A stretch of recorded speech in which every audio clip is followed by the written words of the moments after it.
Nós estamos diante de uma situação, assim, como diriam os antigos, deveras complicada.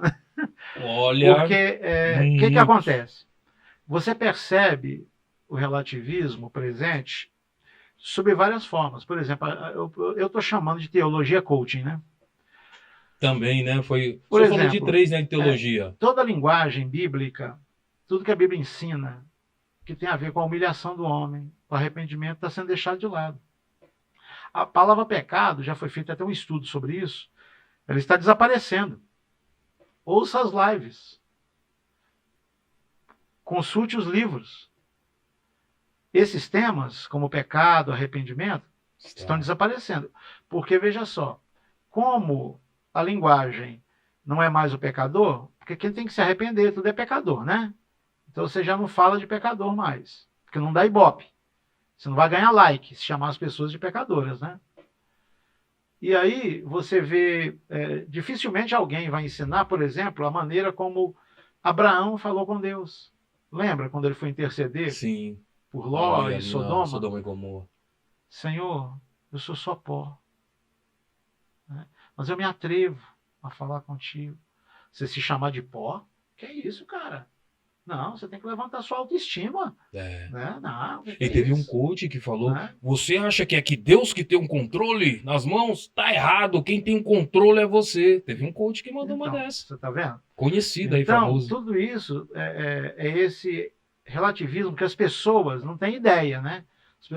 Porque você sabe que a gente é vítima das coisas, mas não se percebe o que está acontecendo, né? Não se apercebe do que está acontecendo, né? Então, esse relativismo está presente. Por exemplo, no último mês agora, nós tivemos, estamos, né, terminamos, né, o mês aí de julho com um tema na igreja que foi somos cristãos responsáveis perante Deus. Por quê? Porque a gente não fala da responsabilidade cristã, não fala de discipulado, não fala de renúncia, não fala de compromisso. Você tem que só mostrar um evangelho de vantagens. Você vai conseguir isso, conseguir aquilo outro. E entre aquilo que você consegue, não se fala mais da salvação, né? Porque isso não atrai. O que atrai é o carro, é a casa, é ficar rico, é ter grana, né? É os homens, né, colocarem tapete vermelho para você, porque agora você está mostrando quem você é, a que você veio como filho de Deus, tal. Então a gente passou um mês ministrando sobre as responsabilidades cristãs, de dar bom testemunho, ser sal e luz diante do mundo, né?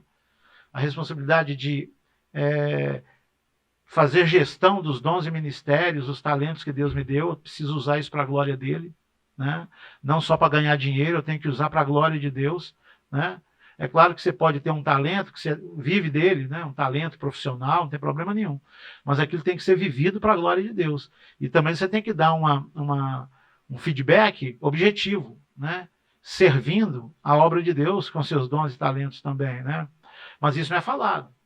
Se o cara vai lá dar o dizimão dele, Ih, já. Tá beleza, não tudo precisa fazer certo. mais nada não. Né? Já teve gente aí, inclusive, vendendo até salvação de família por oferta. Fizeram uma campanha, se você der tanto, você vai ver a Indulgências. salvação aí, a libertação dos seus familiares. Se tiver alguém na droga, Deus vai salvar se você entrar nessa campanha nossa com essa oferta. Misericórdia. Era quase R$ 1.000. Né? Então veja o que estão fazendo do Evangelho. O absurdo Né? que chega. Então, esse relativismo ele tomou conta.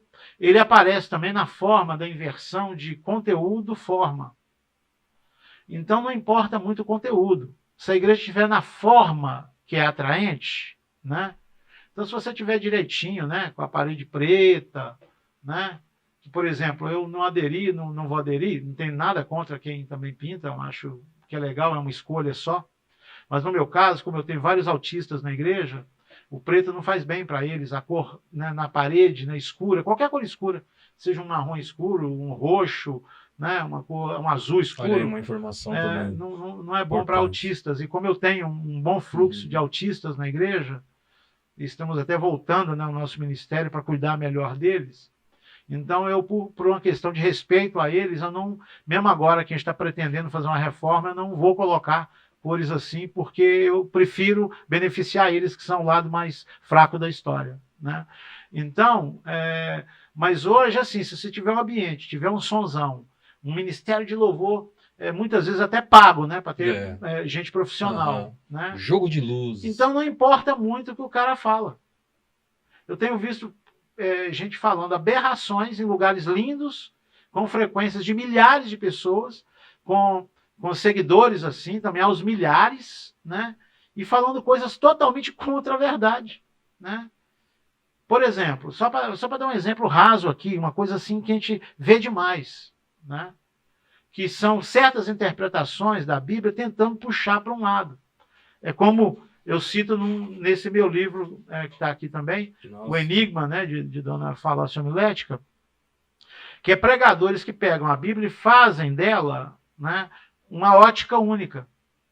Ou Deus é o Deus que cura, ou Deus é o Deus que faz prosperar, ou Deus é o Deus que, né, resolve certos problemas pessoais. Né? E a gente não mostra o principal sobre Deus e mostrando que isso nem é a bênção principal, essas coisas. Né? Que nada se compara, por exemplo, a você ser salvo, né, por Cristo e ter um relacionamento pessoal com Deus. A gente foi criado para ter um relacionamento com Ele. Foi por isso que Ele criou os homens. E isso é deixado de lado. A pessoa vira uma espécie de massa de manobra com aquele guru que está ali na frente. Ninguém mostra que ela pode orar e alcançar coisas, não é? É através dele. É a minha fé que vai trazer para você o que você precisa. Né? Muito sério isso. E então, você vê textos sendo mudados assim, totalmente. Né? Eu quero citar um aqui que é bem comum. E é incrível como ele é mudado. Que é o texto de João 2, sobre Jesus, né, transformando água em vinho. Eu vejo pregadores falando, né, olha, Jesus, se ele for o convidado principal da sua festa, ele vai operar um milagre. Mas você lê no texto que ele não era o convidado principal. O texto diz que foi convidada Maria e diz, e também Jesus e seus discípulos. Então ele não operou o milagre porque era o convidado principal. Eles estão enganados. Aí eles dizem, olha, se você tem um problema, leva para Jesus. Olha, o noivo e a noiva levaram para Jesus e ele resolveu aquele problema familiar. Eles não levaram nada. Quem levou não foi eles. Eles nem souberam que Jesus foi quem fez o milagre. Quando você lê no texto, eles foram até elogiados porque o mestre Sala achou que foi o noivo.